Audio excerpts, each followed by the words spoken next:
Marlon Brando tenía 48 años cuando se estrenó El Padrino. Ya era considerado el mejor actor de todos los tiempos, su único rival siendo Laurence Olivier, quien tiene un estilo totalmente diferente.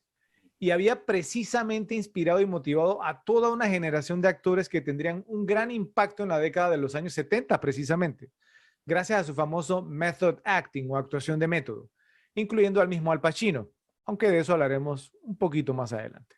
Su vocación como actor se había pulido en los escenarios de teatro de Nueva York, donde se hizo una reputación como un gran protagonista de mucho rango, luego de haber estudiado con algunos de los mejores tutores de actuación de la época.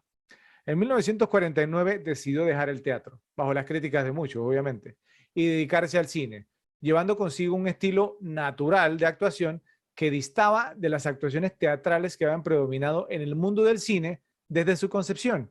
Hablando un poco de eso, o sea, ¿no? Nosotros lo mencionamos en el episodio de Psicosis. Después de su debut cinematográfico en The Men, Hombres de 1950, estalló en las pantallas de cine con A Streetcar Named Desire, un tranvía llamado Deseo, de 1951, donde dominó la pantalla como Stanley Kowalski, en un papel lleno de sexualidad y realismo junto con Vivian Leigh, bajo la dirección de Elia Kazan, lo que le valió su primera nominación al Oscar como mejor actor. Empezando ahí, lograría hilar 4 nominaciones consecutivas a Mejor Actor, continuando con Viva Zapata de 1952 y Julio César de 1953, culminando en 1954 con On the Waterfront, Nido de Ratas, cinta por la cual ganaría su primer Oscar como Mejor Actor. Disfrutó de mucho éxito entonces entre 1954 y 1959, hasta debutó como director en la cinta One-Eyed Jacks, El rostro impenetrable, de 1961, que fue un total fracaso de taquilla y fue como el inicio de su debacle, de su periodo oscuro. Entre 1963 y 1971 se había sentido desilusionado con su carrera y se había distraído debido a su vida personal. Entonces solo veía hacer películas como un medio para obtener dinero. Luego de nominaciones en 4 de sus primeras 5 películas, incluyendo haber ganado un Oscar, Brando solamente fue nominado una vez más por la cinta Sayonara de 1957, antes de ser rescatado por Coppola para ganar el premio como mejor actor en El Padrino. Entonces la pregunta que les tengo es, ¿qué les pareció la actuación de Marlon Brando como Don Vito Corleone en esta película? A ver, Ralphie, empecemos contigo. Increíble. O sea, la verdad es que fue como el antes y el después de las actuaciones teatrales al method acting. O sea, la actuación de este tipo fue completamente creíble en cada instancia de la película. O sea, toda la modificación que hizo a su persona para poder darle vida a ese papel.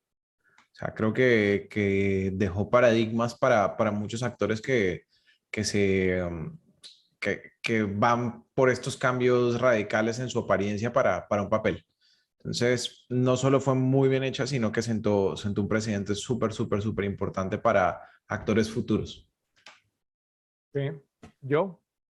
Sí, o sea, una actuación nada corto y brillante de libro de texto, o sea, pocas actuaciones con tan poco tiempo en pantalla tienen el impacto de Marlon Brando con el personaje de Vito Corleone.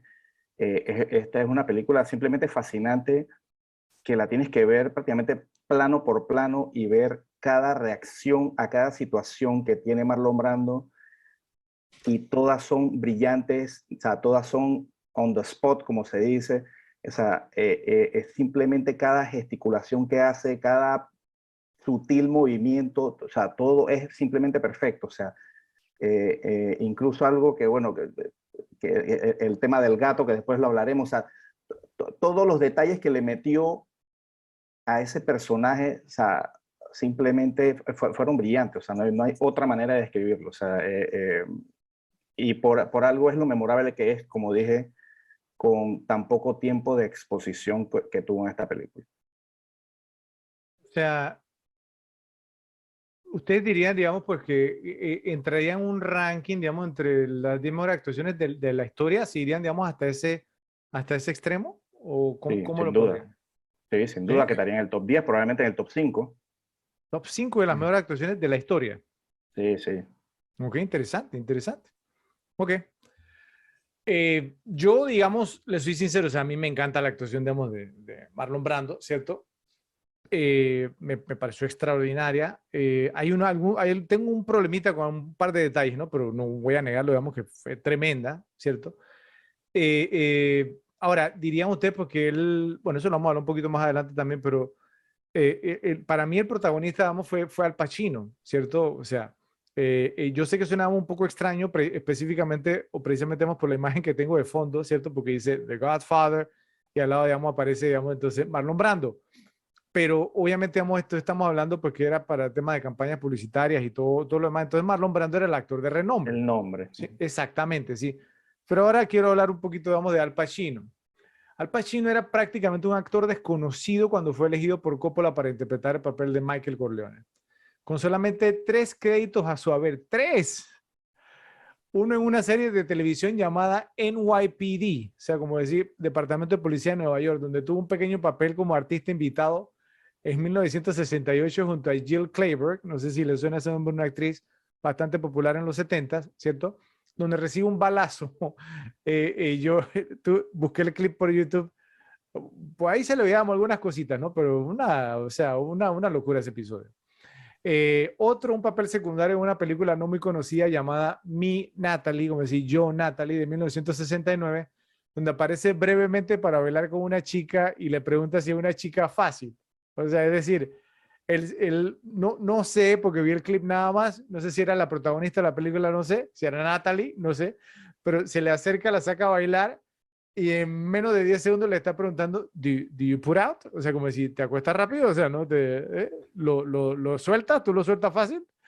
Y cuando la muchacha le dice que no, entonces le dice, ¿para qué pierdo el tiempo hablando contigo? Y la deja ahí bailando sola y saca a bailar a otra, ¿no? Entonces, esa fue la actuación de Al Pacino en esa película. Y luego, obviamente, digamos, su único papel protagónico antes de esta, en 1971, fue en la cinta, creo que yo esta sí la va a reconocer, The Panic in Needle Park, junto a Kitty Wynn, ¿cierto? Que una película que hablábamos sobre adictos, digamos, a la heroína, sí, en Nueva York, entonces una película muy de esta, bueno, ya voy a mencionamos como el tema que se formó, digamos, entonces en los 70. Bueno, entonces, Francis Ford Coppola no solamente escogió un actor sin experiencia, sino que también alguien que no encajaba con la descripción física del personaje de Michael en la novela del Padrino. Porque Michael en la novela era descrito como un héroe de guerra, alto y rubio, pero Pacino, digamos, entonces, de rubio no tiene nada y de alto Ni de tampoco. alto. De alto menos. Entonces, Tiene más de rubio que de alto, güey. entonces, el estudio quería que Coppola reemplazara a Pacino, pero Coppola insistió en que él era el actor que quería. Entonces digamos, cuando se continuó con la filmación, digamos, entonces se siguió bajo constantes presiones por parte de los productores.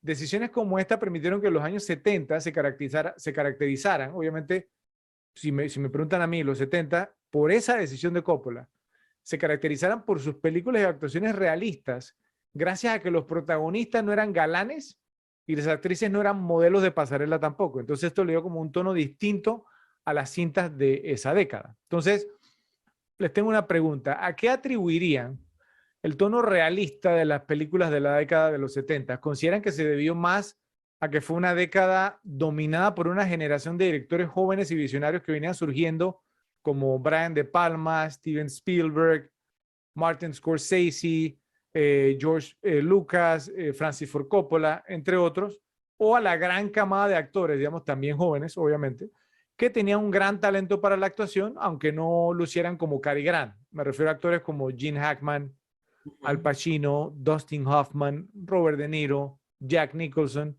Richard Dreyfuss y muchos más. A ver, Joe, empezamos contigo ahora. No, yo pienso en realidad que fue como la tormenta perfecta, ¿no? Pienso que fue, digamos, un movimiento de ese grupo de directores, no al mismo nivel, porque esto sí fue como un manifiesto, pero digamos, sin el manifiesto de lo que fue el Dogma 95, y dijeron, vamos a hacer películas de esta manera. Y eso en parte lo ayudó también a, digamos, a la generación del Actor Studio que salió en ese momento. O sea, fue como una combinación perfecta de directores que querían hacer de alguna manera, y el método de actuación de muchos actores talentosos que salieron en la época pudieron hacer la visión de esos directores posibles para que esos actores fueran los personajes de sus películas realistas, como tú dices. Ok, ok. Rafi, ¿tú qué opinas? O sea, concuerdo con Joe. Creo que ese tema de tener una camada de directores nuevos con visión, junto a actores que todavía no tenían rol de grandeza o no tenían ese, o sea, que estaban empezando apenas, entonces probablemente eran mucho más abiertos de mente, generó eso. Aparte de que fue una década de transición entre hacer películas completamente naturales a películas que entraron a usar muchos efectos especiales. Entonces te encontrás con películas que a principio de década tienen cero, o sea, se apoyan muy poco en efectos especiales versus finales de la década que entran los efectos especiales que todavía eran bastante crudos y bastante flojos pues para los estándares nuestros. Entonces creo que toda esa primera mitad de los 70s generó películas realistas por la combinación de actores que estaban surgiendo con directores que estaban surgiendo y tenían mucha visión y tenían pocos efectos especiales para apoyarse. Entonces eso le daba mucho valor al guión.